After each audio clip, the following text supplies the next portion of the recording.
To get to the autocorrect healing tools, you press J. So you just press J in order to jump to these right here. And let's just talk about these one by one, starting with the red eye tool. So in order to use the red eye removal tool, in theory, all you should have to do is click, and that will get rid of the red eye. Sometimes it doesn't work that easily, so you need to click and drag, and maybe do it a couple of times, and then you're done, and then you're done, and that's all that there really is to it. You can adjust things right there, but the automatic values should work.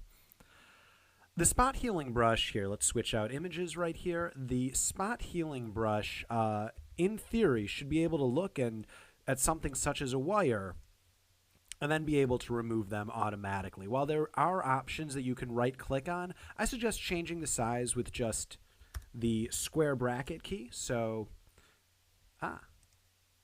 with just the square bracket key, so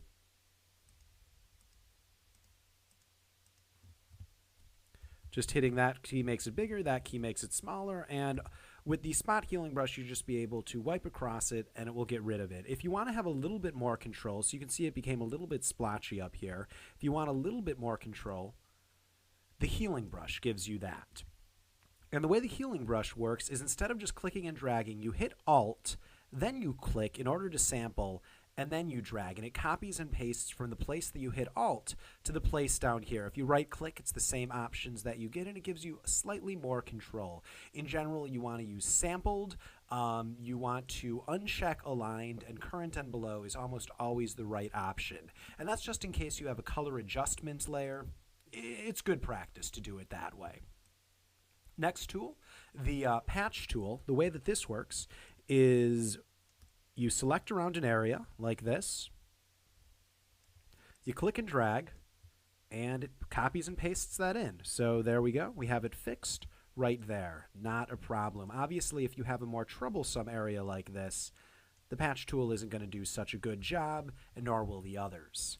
And then right-clicking gives you, pretty standard options that don't help you all that much. Content-aware move tool is a new feature inside of Photoshop CS6, and it has two main options. It's actually two tools in one. One is move, and one is extend.